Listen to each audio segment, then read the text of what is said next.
When you are witnessing a crime of genocide, you cannot remain silent. Many of the big nuclear powers in history have been defeated. For me, it's obvious that, of course, Ukraine must join NATO. We are witnessing a war on the truth. War on the truth by Russia, by China as well, and no, unfortunately, by the US administration. The US is not an ally anymore. If we do not understand that what happened with the Holocaust is something that currently happens through different forms, of course. When the Russians are slaughtering the Ukrainians or slaughtering the Chechens before the Syrians, the Georgians, etc., we should have protected, the Ukrainian life. For me, it's a kind of historical shame that will haunt us, for the rest of our lives, and also, of course, for the leaders who choose not to act.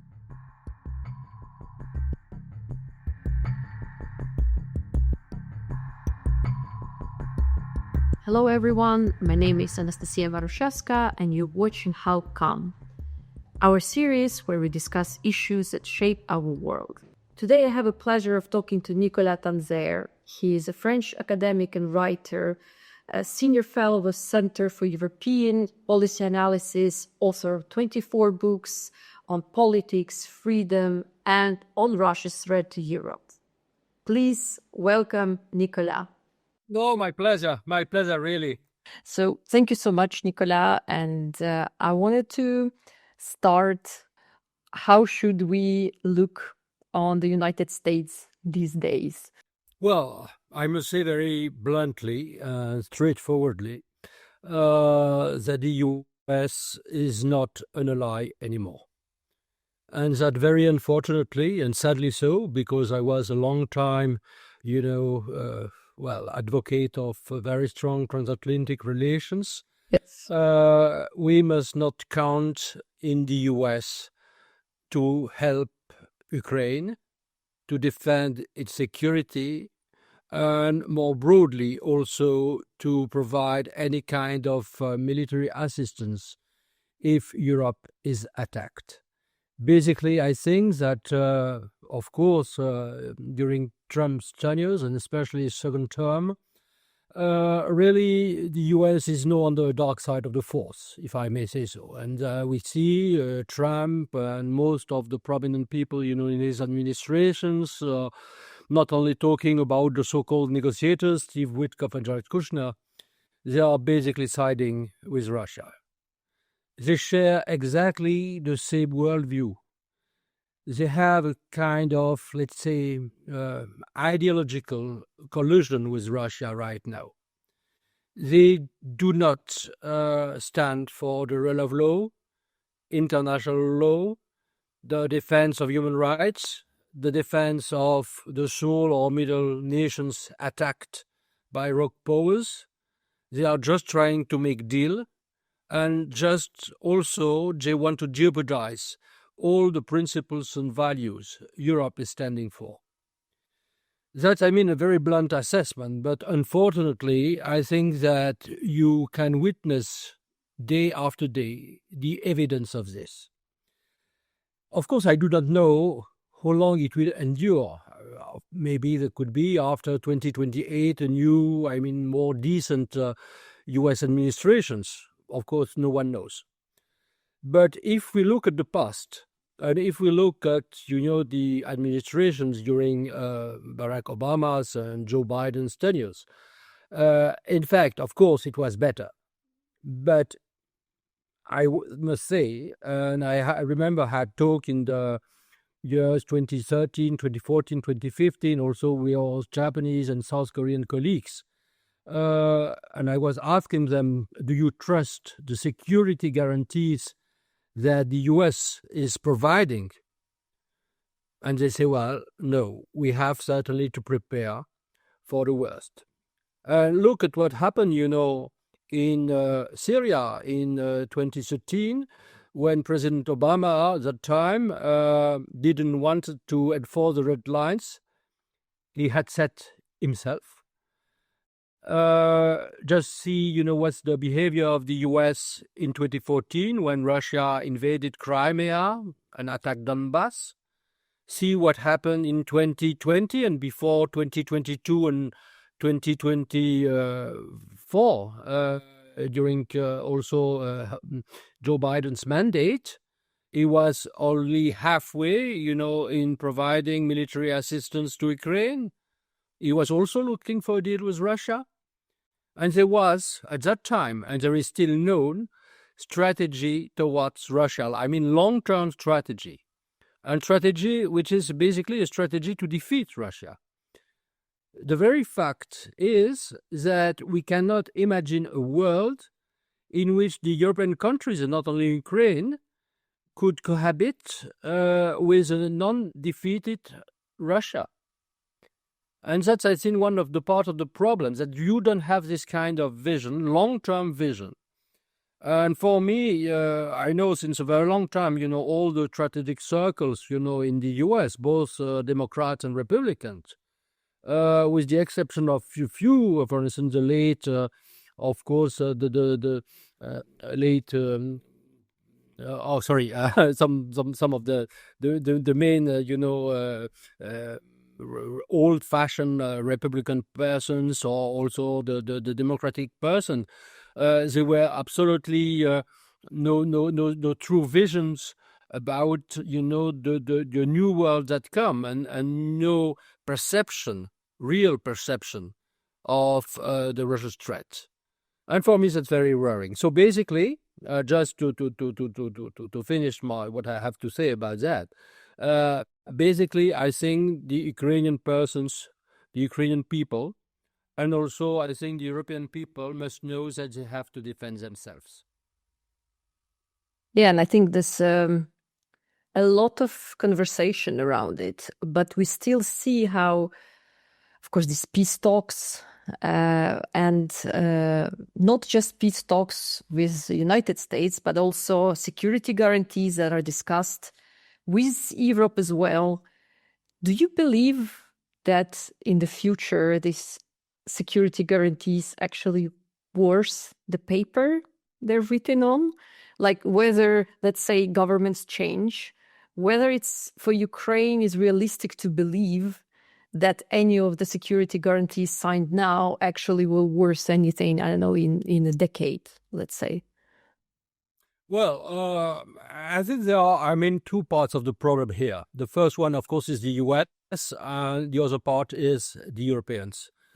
When it comes to the US, of course, no one can trust Trump's administration.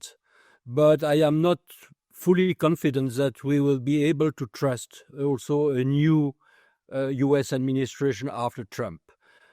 Because, security guarantee, what does it mean, at the end of the day? It means that, if Ukraine or any other European state is attacked by Russia, the US will send troops to defend the country that is attacked.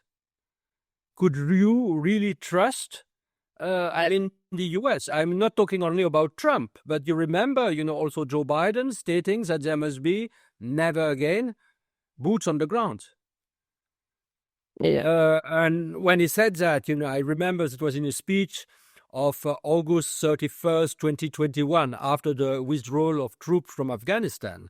He says no boots on the ground anymore. And it was a clear signal that's basically Putin has a license to invade Ukraine.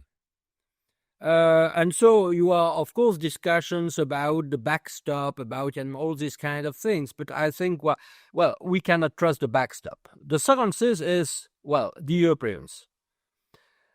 I was one of the, I will say, lonely voices, in France or in Europe, to say, after February 24th, 2022, actually also in 2014, that we have to send troops to defend Ukraine. Not necessarily boots on the ground, but I think we have, of course, some air means, missiles, fighter jets, etc., that could basically strike all the Russian tanks, in Ukraine. without boots on the ground. We could have done that. We should have done that. It was some things that I was advocating for, in many of my pieces, in books, or, also in TV talk shows, etc. No one was listening to. So there was absolutely no readiness. And still there is no readiness to do that. Do you think that, in the future, we could trust the Europeans that they would do so, even if, they are not ready to do that right now?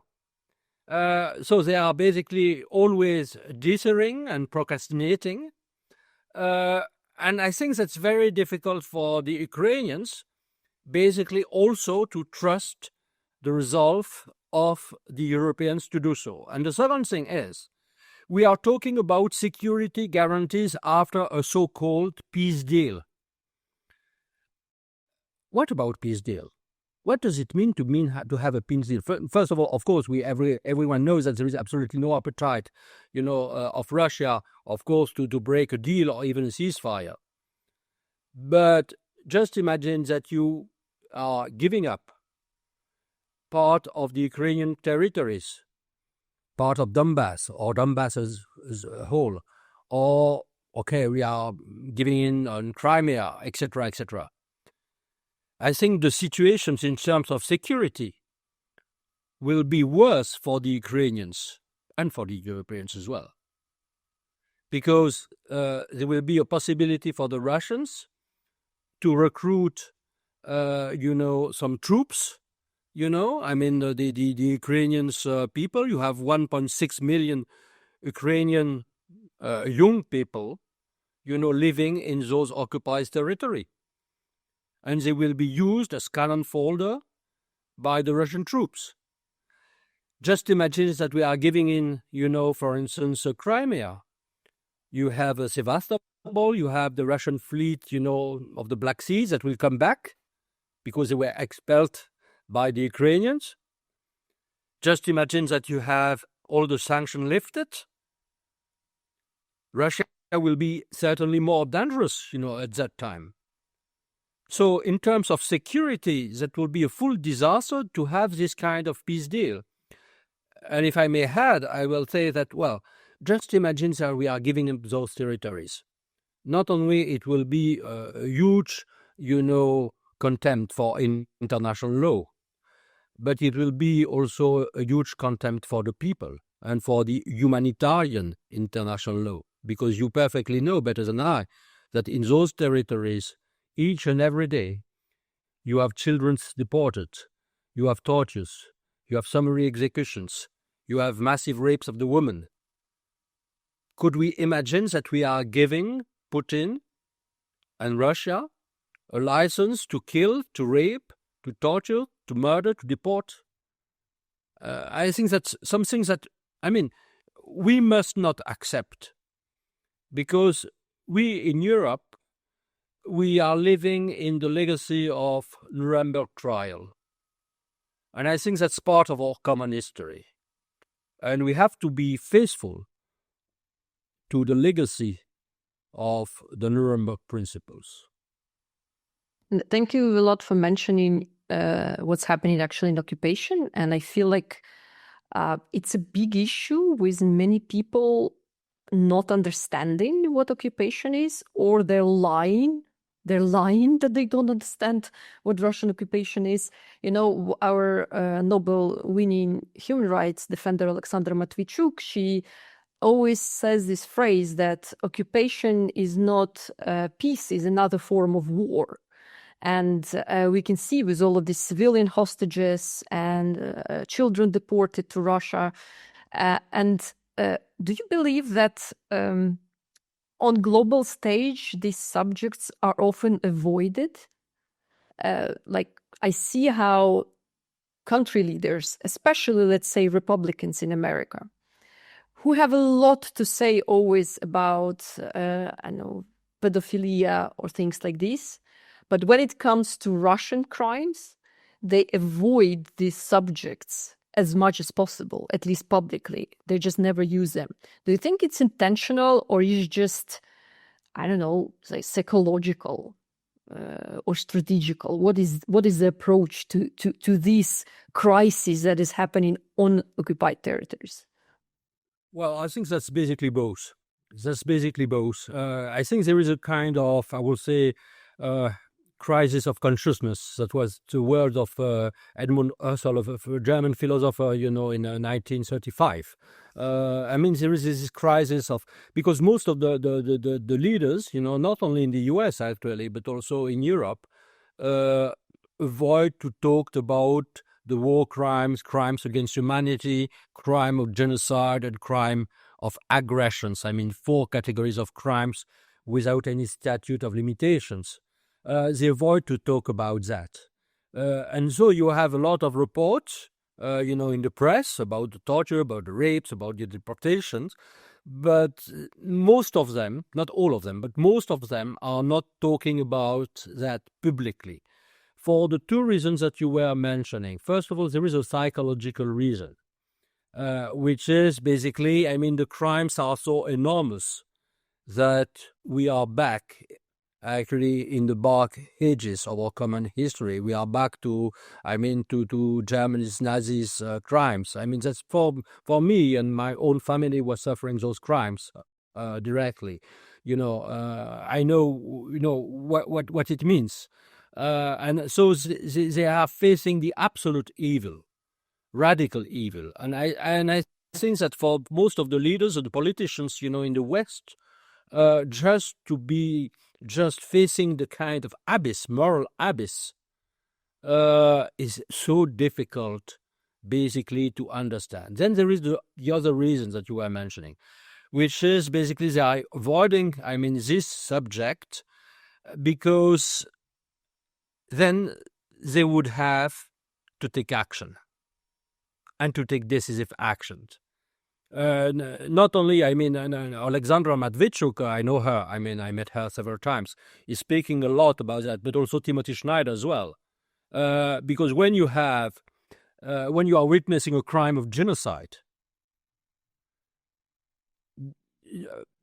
in accordance to the conventions of December 9th, 1948 on the prevention and repression of the crime of genocide, you cannot remain silent and passive. There is a duty to intervene.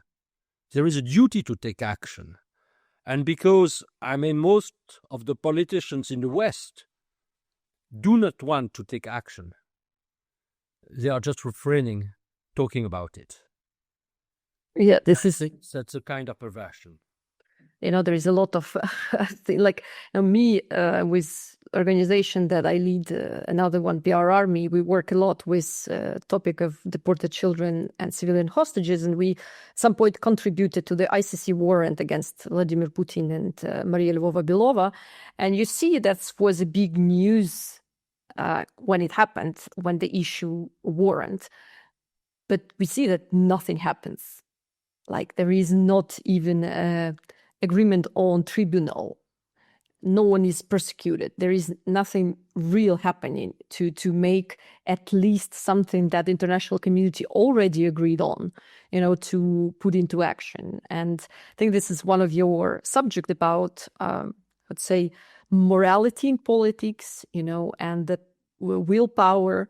And my next question going to be actually about morality, because we mentioned how they avoid these very complex subjects for several reasons. But I just wanted to talk about the recent event. The chairman of Munich Security Council gave an interview, and he said this phrase that disturbed Ukrainians a lot, that while Ukraine is fighting Russia, there is no the threat to Europe is not that big. And on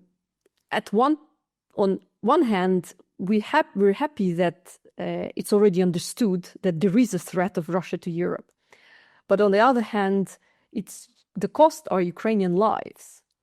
And when you say it like this, very cynically, Ukrainians feel like they're completely abandoned in this fight, because everyone is waiting for them to either lose or win, And what is your understanding of what morality has to do in politics and how should politicians manifest it when they talk about issues like war, for example?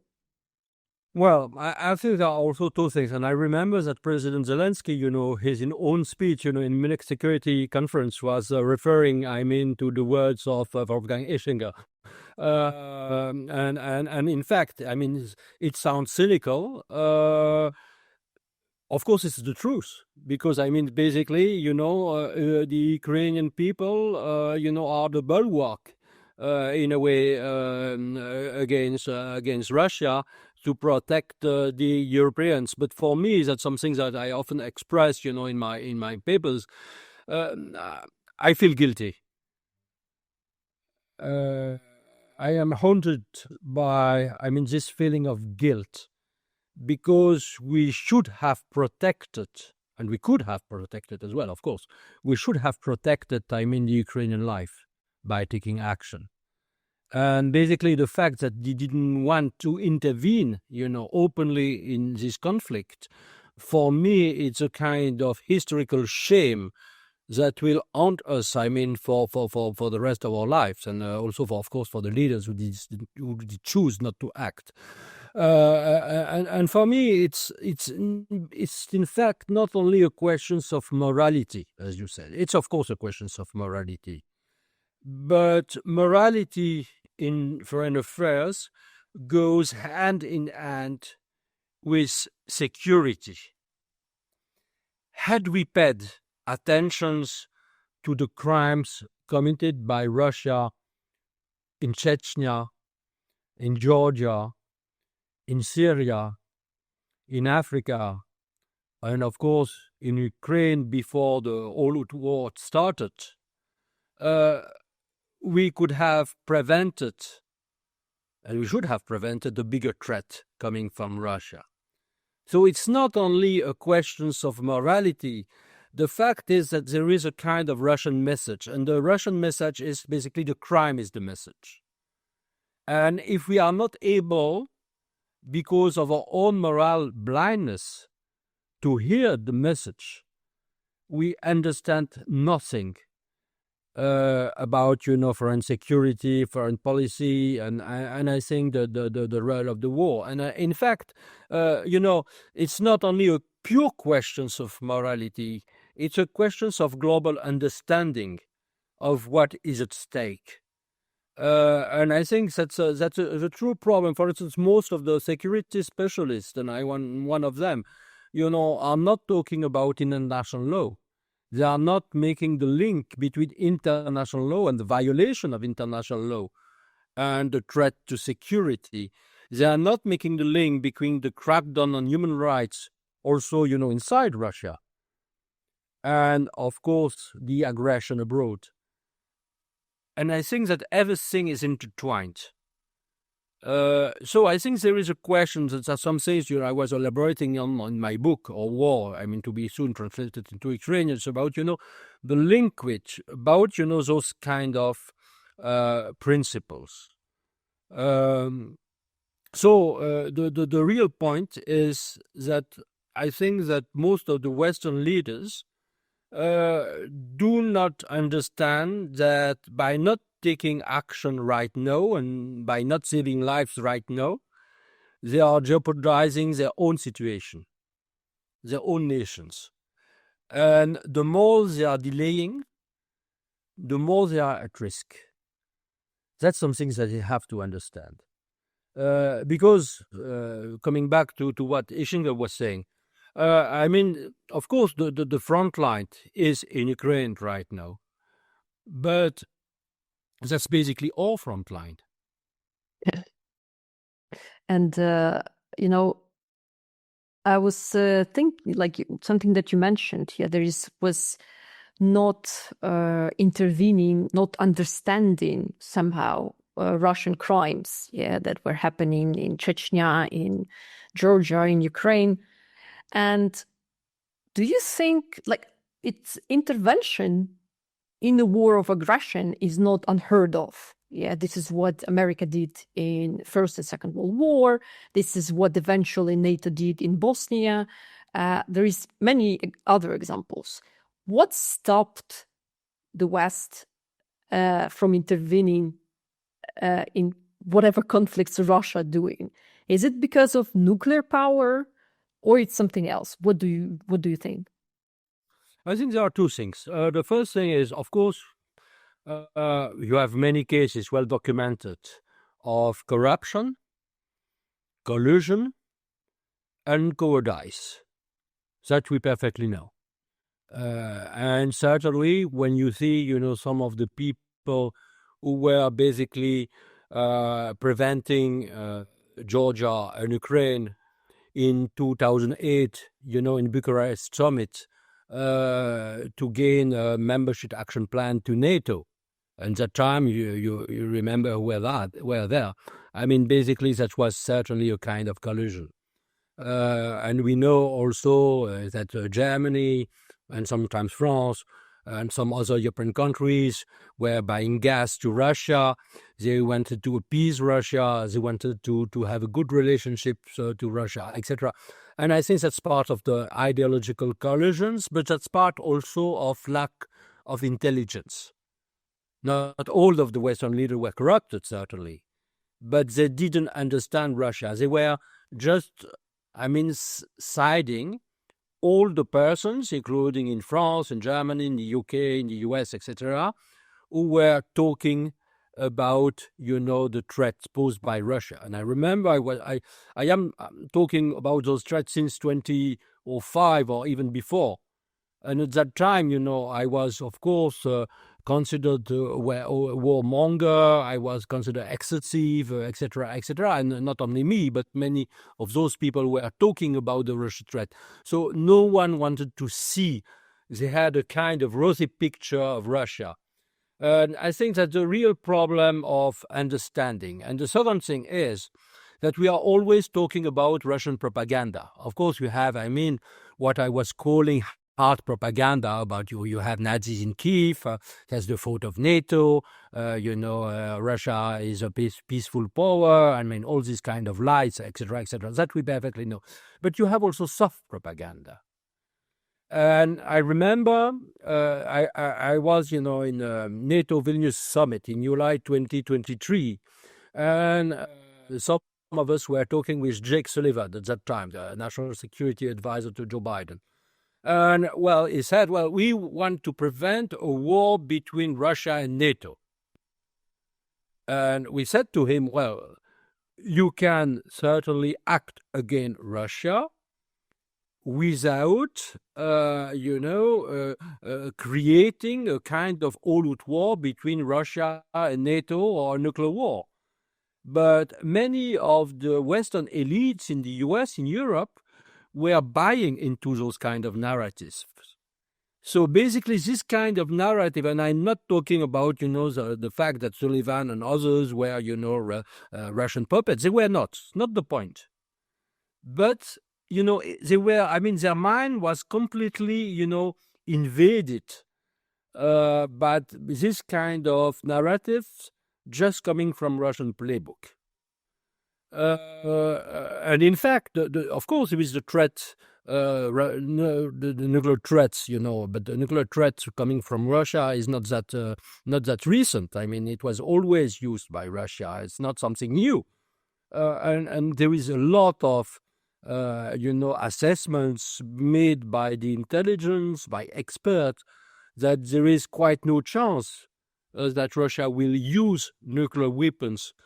And for only one reason, because Putin and of course all the others perfectly know that if they are using this kind of weapon, they will be themselves, personally, physically dead.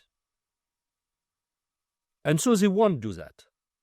But still, you had this kind of fear, and people do not understand that we could have a limited war with Russia that is absolutely not, as we say, escalatory, that we could have defeated Russia in Ukraine. I'm not talking about tanks, going to Moscow, to seize the Kremlin. It's not a scenario like Germany in 1945. not exactly this kind of thing, but we could defeat Russia. And in fact, many of the big nuclear power in history have been defeated. Russia, USSR at that time in Afghanistan, but also the US in Vietnam, against, the US in Afghanistan as well, etc., etc. So it's basically there is no destiny that a nuclear power could not be defeated. And I think that we also have sent a very strong signal to China, that is a nuclear power, that he must not invade Taiwan.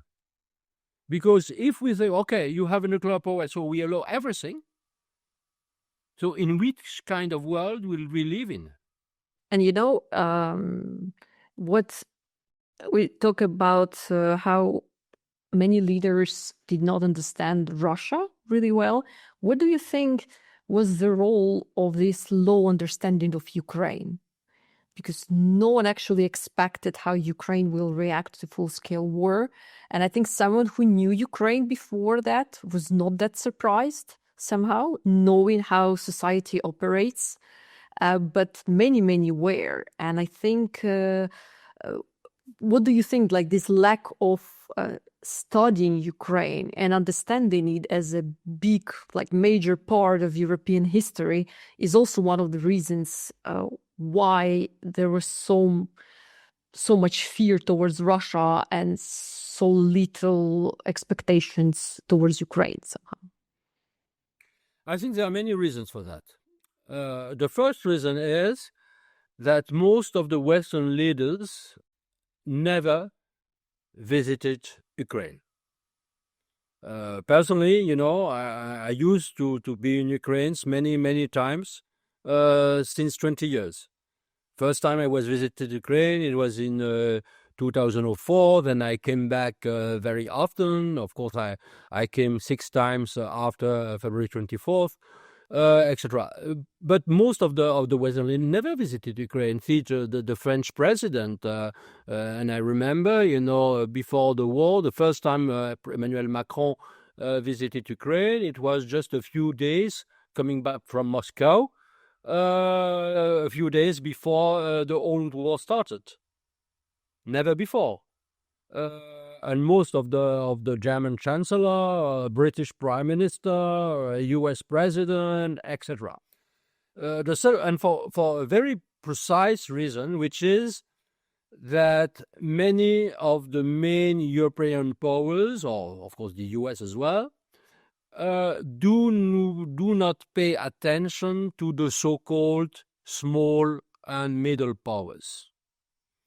They just consider what, and his name is quite a shame, John Mearsheimer, consider the big powers politics.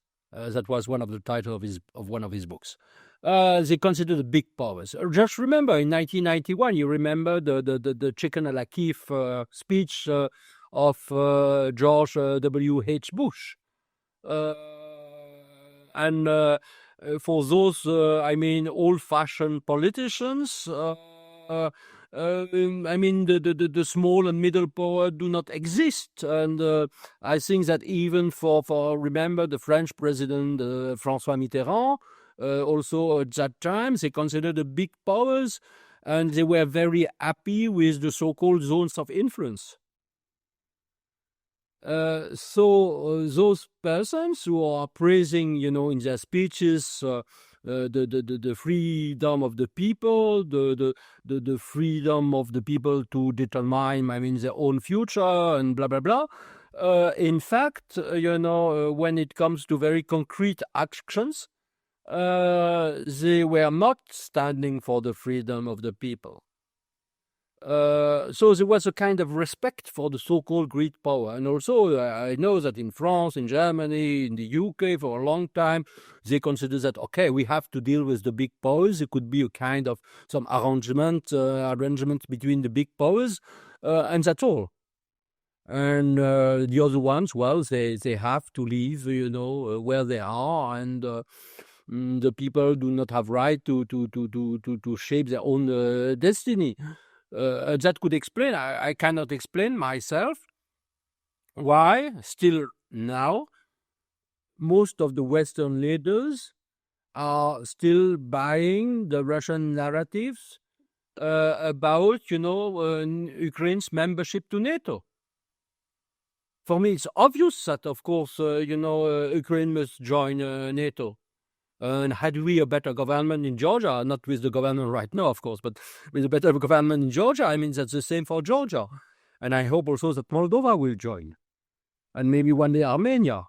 I think that we do not have just to respect those kind of powers. And I think that the very notion of the zones of influence that was banished both by the UN Charter and the Declaration of Paris of 1990, we have to stand very firm for these principles, no zones of influence.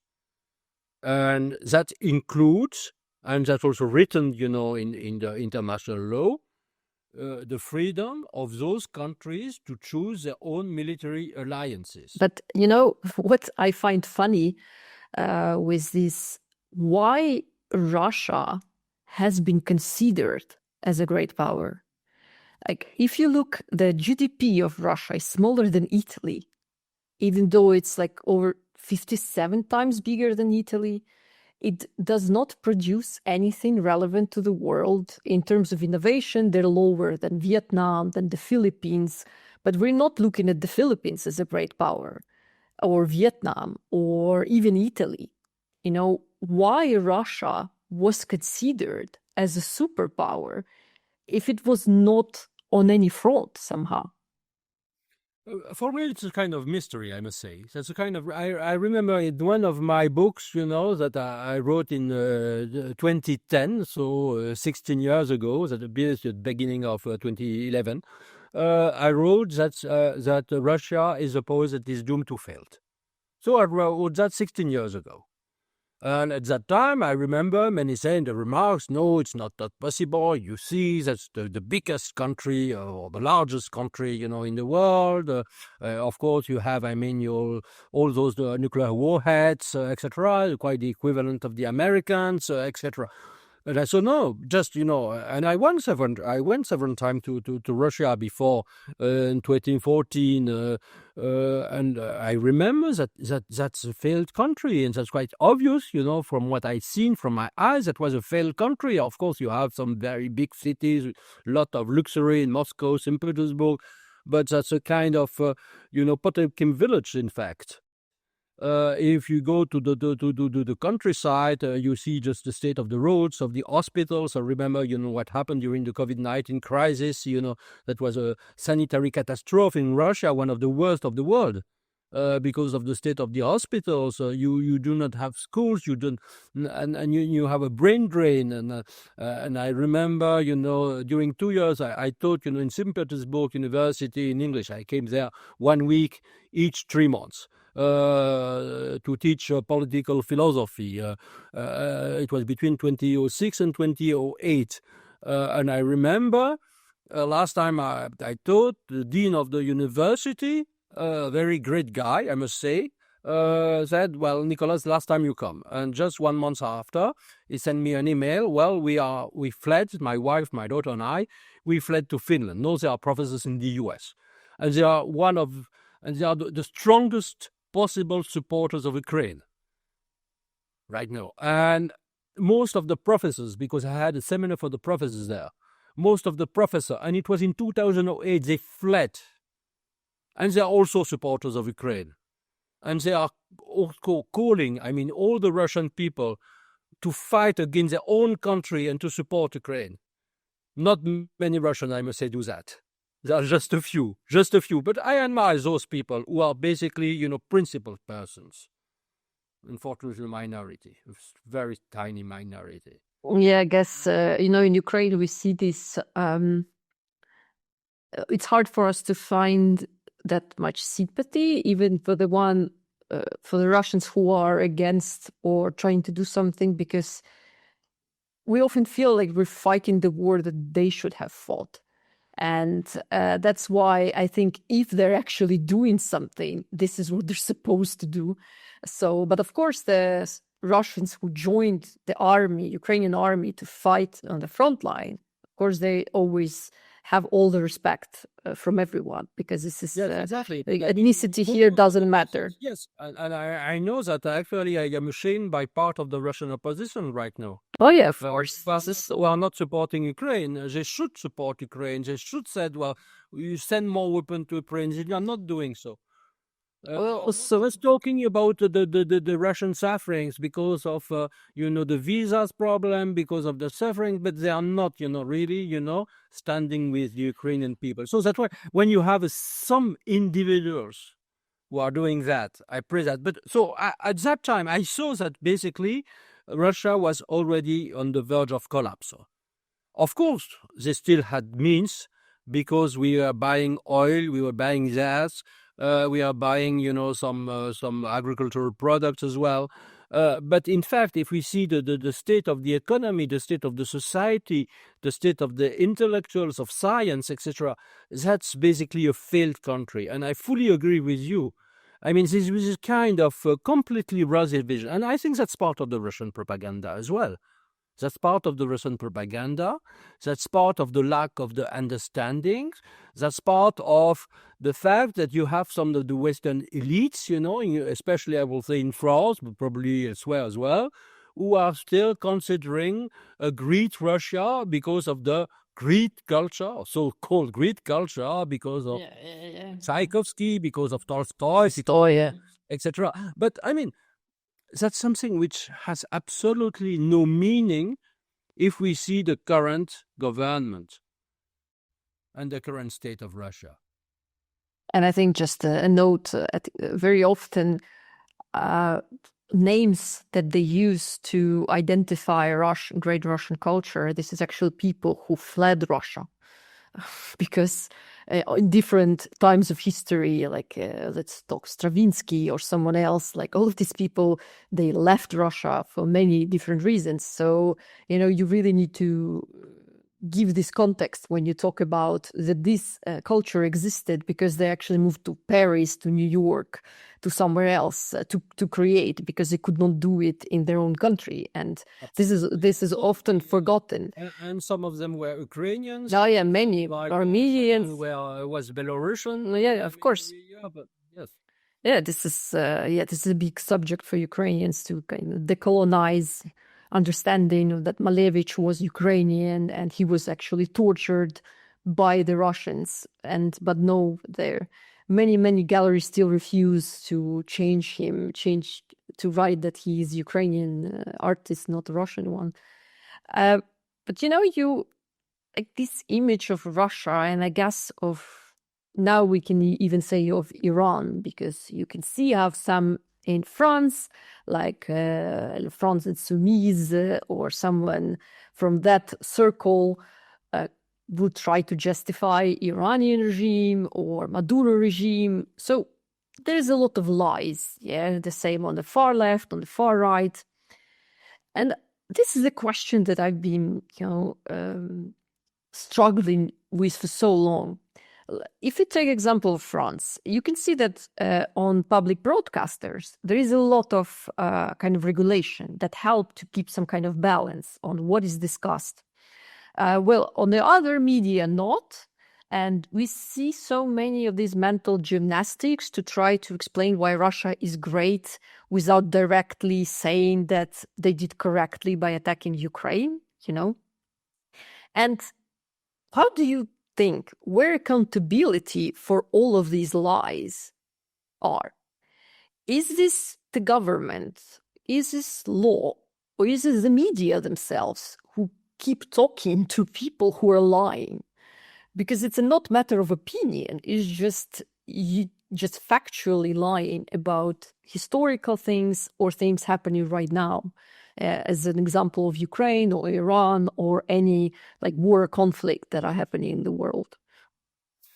Well, I think there are many different things. The first thing is that you have certainly, in some TV channels, especially far-right channels, I must say, because you have more far-right channels are radical left channel. C News now is doing amazing. Especially, he's absolutely, and they even recruited, the former Russia Today France chief, and I mean, that's absolutely it. And C News is absolutely, that's insane, because that's pro-Russian narratives. And the real problem is twofold. The first thing is, in my view, and that's something that I said many times, in some hearings, before the National Assembly and the Senate in France, that you have to investigate thoroughly the people who are basically fueling Russian propaganda.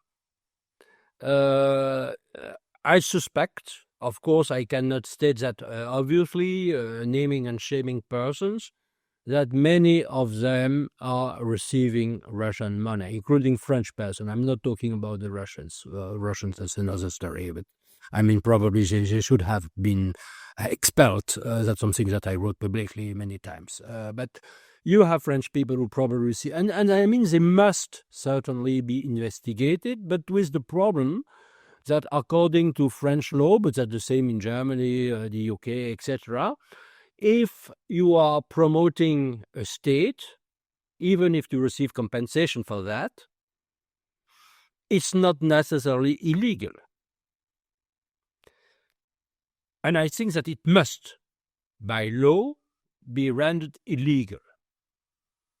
That's one of the key problems in my view. That's part of the propagandists, and I think that France, notably, also the other European states, are doing a lot to counter Russian propaganda, also cyber attacks, deep fakes, doppelganger. You remember these operations, etc. They are doing a lot. You have some, bodies, depending from the French government, who are doing a good job. But in terms of legal investigations, they are not doing enough. The second thing is that you still have in other medias, not talking about C News and pro-Russian medias, you have people saying, well, we have to keep the balance between different kind of opinions. And myself, going quite often to some channels, and sometimes I have before me someone who is spreading Russian lies. And so basically the media say, well, you have your opinion, but there must be, of course, other opinion as well. And so there must be, of course, you have to confront your viewpoints, etc. And then I said privately, but just imagine that you are during World War II in London. Would you say that you have the people basically defending the Allies' freedom, and then you have exactly the same times for the Hitlerian Nazis propagandists? But people do not understand that we are in a state of radical war. And quite often I am talking about the fight between good and evil, which is the fight against radical evil because of torture, killings, etc. People still do not grasp that. They consider there are two sides. Okay, we prefer the Ukrainians and the Russians. Okay, but still, I mean, that's a war. There are different viewpoints. They are not understanding, I mean, how radical this war is. And that's a war of which basically depends our destiny and the destiny and the future of the generations to come. So it must be a kind of common fight. But you still have journalists who are saying, well, there are two sides. And I said that's not the same. Okay, I understand that, when you have a debate, political debate, domestic political debate, you have the right, sometimes the far right, and then you have the left or the centrist and the far left, okay? So you have, and that's by law, you have to give the floor to each of them because that's mandatory. Because of the law, you must have a kind of balance between the different kind of political opinions. And that's good, that's democracy. But when it comes to war, it's something which is completely different. But, what I see here is also telling lies is not an opinion. You know, like there is this. I fully agree with it, but that's the problem. That's the problem. For instance, in France, you have some laws that states that there are some things that you cannot say. And we are attacked by the US, you say, Yeah, of course, but it's so-called lack of freedom. No, but I think you cannot utter a sentence that is racist, anti-Semitic, homophobic, and you cannot deny by law the very existence of the Holocaust. But the problem is, if you have someone who is saying, well, no, there was no crimes committed by Stalin, let's say, or no crimes committed by the Turkish people against the Armenians, or no, there is no crimes committed by, let's say, the Hutus, in Rwanda against the Tutsis, or by the Serbs against the Bosnians, etc. That's absolutely awful. You will have a lot of outrage coming from most of the people, but it's not illegal. And that's exactly the same for what happens right now in the war waged by Russia against Ukraine. That was exactly the case, in Syria. You had some people denying also all the slaughters committed by Assad regime. It's not prohibited.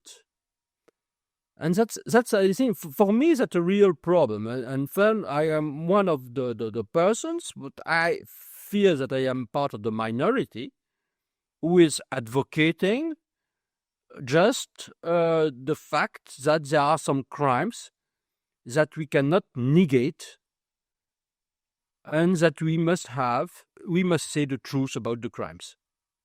Because otherwise, that's something which is incitement to crimes and to genocide. Yeah, and I think, as you in one of your Substack articles, you wrote about this connection between liberty and truth. Yeah, I will give a little quote that among the most pernicious assaults on the human constitution of freedom are attacks on the truth. And, for me, when I think about this difference between opinion and lies, it's kind of plays around this as well, around this notion. Is freedom to lie is not actually an opposite to the idea of liberty itself, because it takes your possibility for you to express yourself and be yourself, because someone lies can convince population to hate you for who you are. There's many other. You also in your article talk about different. Maybe you can, in your words now, also explain this notion and how you see this connection between truth and liberty. For me, there are two things. First of all, the real problem right now is that we are witnessing a war on the truth. War the truth by Russia, by China as well, and no, unfortunately, by the US administration. You have this war on the truth that is, of course, multifold, because that's war of scientific truth about the vaccines, for instance. You have about, the climate change, and, of course, about the ongoing war. And the real problem is that if the people could not, two things. First, trust the civil institutions, including the school, the university, the government, the civil organizations, that they are saying the truth, then I think the world is collapsing. And that's basically one of the Russian propaganda methods that is well documented. Not necessarily to say a lie, but just to put in public different versions of lies. That's happened, for instance, with the downing of the MH17 flight. Remember, you had 12 or 15 fully contradictory versions of the downings. And the problem is that then the people do not understand where's the truth. And then, of course, to be free and to exercise their own liberty, which is a kind of metaphysical and moral capability, then they are completely lost. And that's, for me, that's a key problem, because that's an educational problem as well. It's both a problem of trust, a problem of education, and I think a problem of the willingness to think by themselves. And there were some very important sentences by the German-American philosopher Hannah Arendt about that. And I think Hannah Arendt said basically that one of the key problems is to think by oneself. And of course, she wrote extensively, about the Nazis and the Stalinist regimes, and saying that the real problem is that most of the people who were basically the executioners of crimes or the sponsors of crime at that time, they were not just able to think by themselves. And I think that's one of the key problems of the society right now. And of course, because you have that, because of the social media, because of the diseducations, because of all the problems that we perfectly know, that's a kind of very fertile ground for the Russian propaganda, or for the MAGA propaganda, or for the Chinese propaganda as well. And that's, I think, a problem that most of the governments in the West are not, in my view, addressing properly. There was an opinion poll, I think 2 or 3 years ago. About 30% or 35% of the young people in France didn't know about the Holocaust. I think it's certainly more in the US. You see, and that's speaking volumes about the state of the opinion right now. So the people are fully disarmed before the Russian propaganda and the propaganda coming from other rock states. And that's a problem basically of liberty, because the people are not able to be free, in these conditions. And you mentioned, and I think it's also a very interesting point that you mentioned the Holocaust. And what do you think this truth about history, this culture of memory in countries, what place does it have to create this freedom for people? Well, first of all, of course, memory is absolutely vital. Is absolutely vital, in any kind of society. And memory is also something which is not only, something passive. It must be, of course, actively promoted. And we perfectly know that, in totalitarian societies like Russia, China, Iran, etc., there is more than temptations. There is very active measures, not only to brainwash the people, but also just to erase the memories of crimes. Just see what happened in Russia with, of course, the memorial organizations. A few days ago, you had also the museum of Gulag that has been closed down. In China, we cannot talk about, the cultural revolutions or the Great Leap Forwards or Tiananmen Square massacres. Otherwise, you go to jail and you could be, executed, etc. So we have to protect the memory. That's absolutely vital. But the problem is that its memory is only remembrance.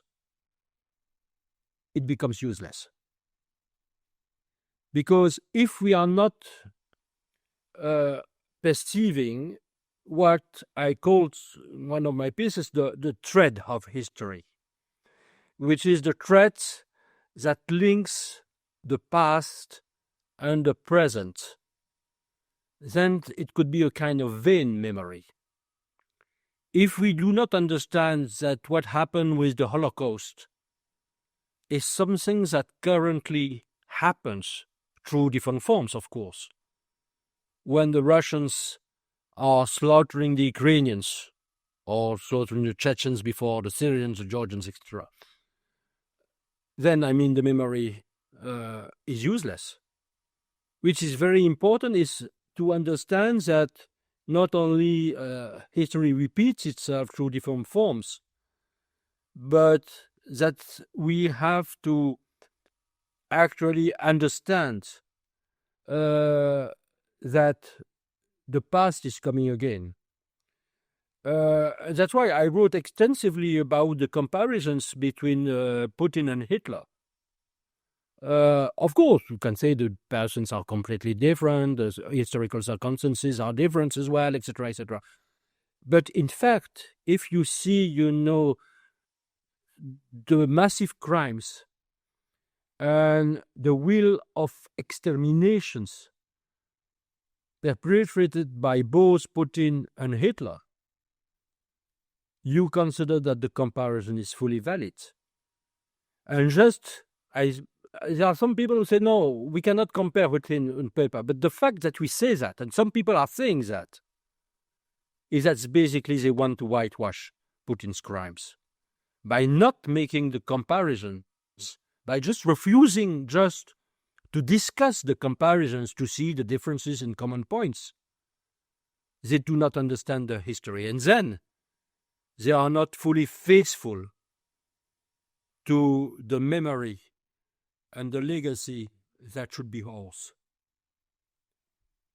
With the example of Holocaust, you could see, there is a lot of propaganda created against Ukraine using the time of Second World War on the territory of Ukraine and crimes against Jewish people that happened before in history and during.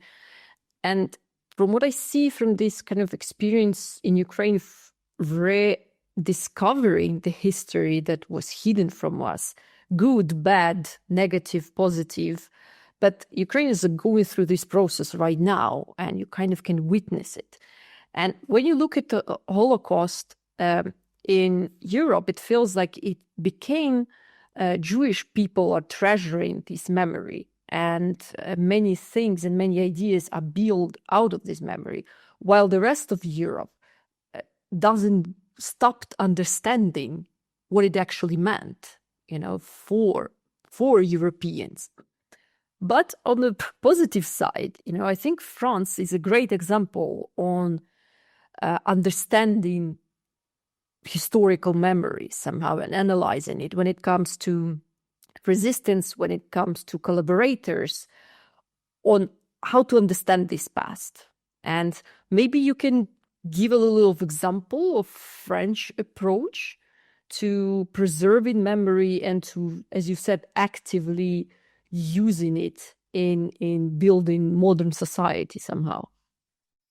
Well, I think it's also difficult because also in France, like in other countries, and also in Germany, which is of course a different kind of story, obviously. Not even mentioning Italy, because I think that the Italian people have not yet come to terms with their own fascist history. As you see, the revival of fascism, some people think, okay, well, Mussolini was not that bad, blah, blah, blah, etc. I mean, that's really frightening, what happened in Italy, because basically, Mussolini was a killer. And also, he gave a lot of Jews to Germany, and they were deported and eventually killed, in the gas chambers. But in France, of course, you have this memory, very vital, and you have the president, you have the prime minister, the ministers, very often, recording the memory, paying tribute to the people deported or killed by the Nazis. And you have also this work done with the colonization period, I must say, in France. And that's quite important. But the problem is that even in France, the link that I was just mentioning before between, this past history and what happens right now is not that often made.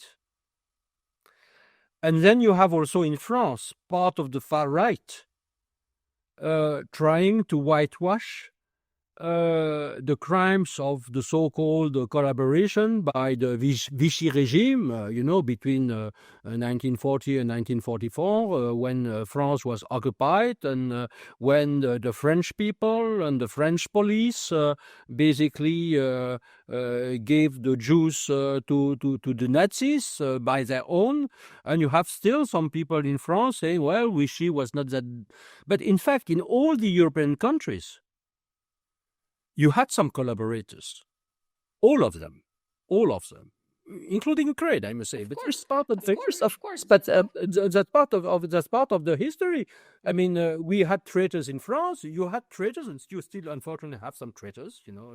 Always happened in every war, unfortunately. Each country, have their own dark sides. And which is very important. That's basically the difference between democracies and dictatorships or totalitarian regime, is that we have to basically to shed light on those dark pages of history. And I think that's very important. And one of the problems of the West, of the Eastern and Central European countries that were occupied by USSR, is that this part of history completely disappeared from the textbook. Look what happened in former East Germany. There was absolutely, in West Germany, there was some repentance. Germans people came to terms with the dark side of history. There is a lot of remembrance. They are shaming themselves. You had speech from the president of Western Germany, and I remember especially the speech of 1985 from Richard von Weizsäcker, the president at that time, of doing well. Basically, very happily, we were liberated by the Allies. And that was, basically what saved us. And he was basically recognizing, acknowledging, the collective guilt of the German people. There was some, legal guilt before the courts. Not enough, I must say, but that's not a story. But there was some legal guilt, but there was also collective guilt, because it was basically all the German peoples, with the exception of few resistance, were accomplices, even passive. But in Eastern Germany, it never happened. And in Poland, it never happened. In Hungary, it never happened. In the Baltic state, I must say, never happened. Of course, in the former, Republic of the USSR, it never happened. And that's only after that it happened. I remember, I wrote, in one of my Substack pieces about Marushevska, and because it was a wonderful exhibition in Kiev, and I was there, I visited with the creator of the exhibitions. It was 2 years ago, I think, and I wrote about Marushevska. Marushevska assassinated by the NKVD, in 1917. And she wanted basically to reveal to the world what happened in Babyn Yar. That was part of what she considered of her duties to do so. The same way, she exposed also what happened in the Bikivna forest. And I think it was very, very, very important to expose this kind of things. And for me, it's also, if I may, it's also reflections about the future of Russia. I think, I don't know what will happen to Russia in 10, 20, 30 years after Putin. I don't know. Of course, first of all, Russia has to be fully defeated. And, that's basically my guideline. There must be a defeat. But then I think that the Russian people must feel collectively guilty for what happened with Stalinism, of course, and for what happened through all the slaughters inflicted, to notably and mainly the Ukrainian people. There must be this collective feel of guilt. And must have in Russia in the 10 or 30 years to come, in the textbooks for the children's, the truth coming out about what the Russian guilds did, and I think that's very important. And I think that most of the people of the Russian opposition are refusing to talk about the Russian. Oh, it's only Putin. No, it's not only Putin.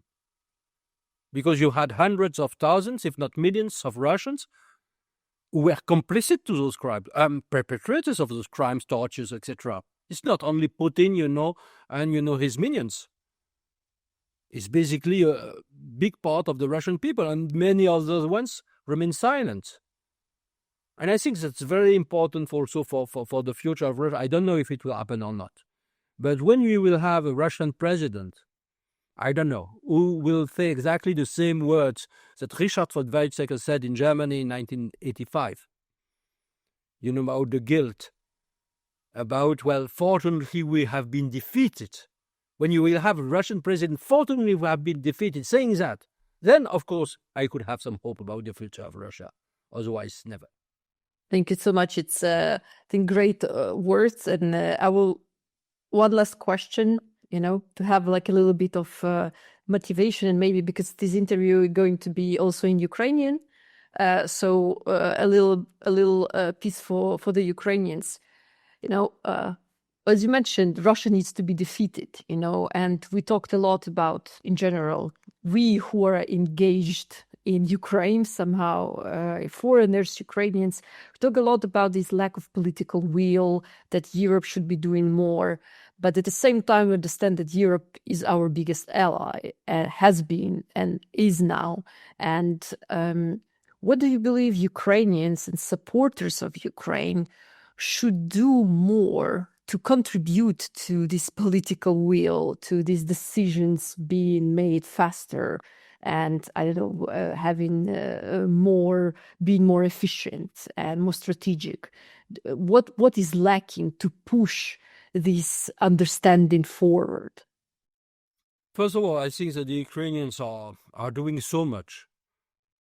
President Zelensky and the Ukrainian people, many of the Ukrainian people who are very close friends, many women especially, I must say, but men as well, they are doing so much, to convince the West about what they have to say, which is basically the truth, that I am not able, I won't feel comfortable to lecture them because they are doing so much. The thing that I know for sure is that's not only, but that's convictions, but that's rational convictions, not wishful thinking. First of all, that the Ukrainians will prevail. They will prevail. And I remember some talks that I had in July 2023 in Kiev, and then again, in 2024. The Ukrainian people know that they will win by themselves and ultimately alone. And they are building, the conditions of their own strategic autonomy. And sadly enough, I will say to my Ukrainian friends, do not trust anyone. Do not trust anyone.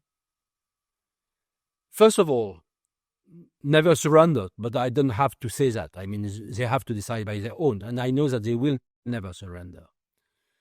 And I remember the phrase of one of the former Ukrainian MP who say, well, basically, if we continue fighting, we perfectly know that we will lose thousands of our people. If we stop fighting, we will lose millions. So, they are aware of that. That's why I cannot, as I say, I cannot lecture, I cannot give advice, but I think that they do not have to trust anyone. And when it comes to the so-called peace talks, I think that President Zelensky and his team and majority of the Ukrainian people, they perfectly know that they lead nowhere. they lead nowhere. I mean, that's just a very sinister shadow theater. Nothing else. Of course, they have to play the game, because otherwise, and I think President Zelensky is right, it will be worse if we can keep at least some part of the US intelligence, part of not the military aid because that is stopped, but part of, well, kind of support. Okay, that's good. But you cannot trust the security guarantees provided by anyone. That's, I mean, the truth. Then, of course, I think that also the President Zelensky was right. Some people say, oh, he should not have said that, in Davos or in Munich, etc., or in his regular, speeches, in TV. But I think he's saying the truth. And more he's saying the truth about the state of the allies. He's saying the truth about, Europe. He's saying the truth about the US.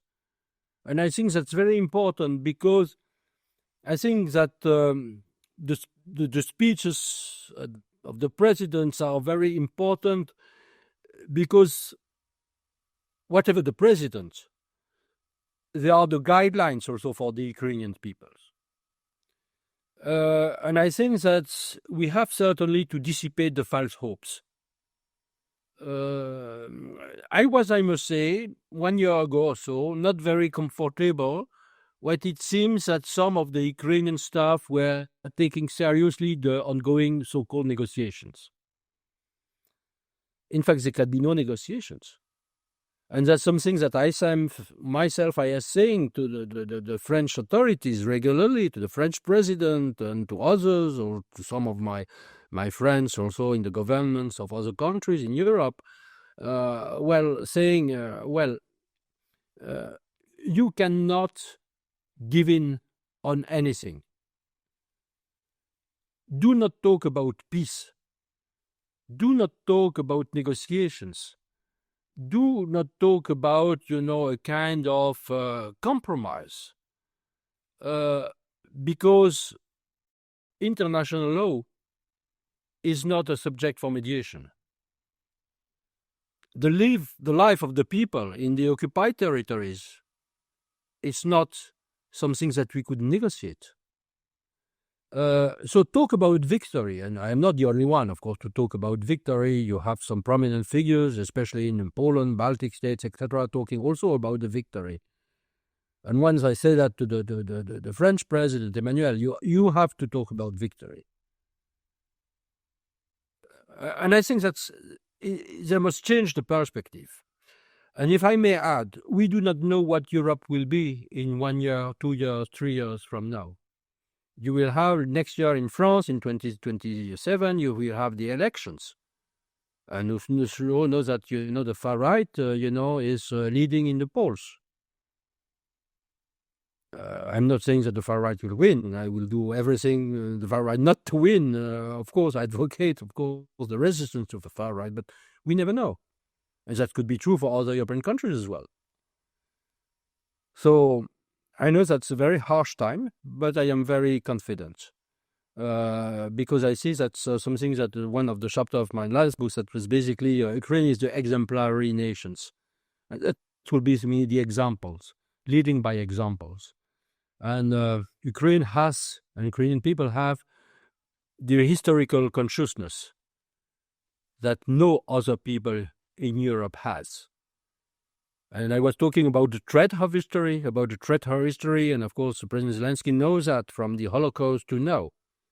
And I think that the Ukrainian people basically are the people who is the most faithful to this kind of history. Thank you so much, Nicolas.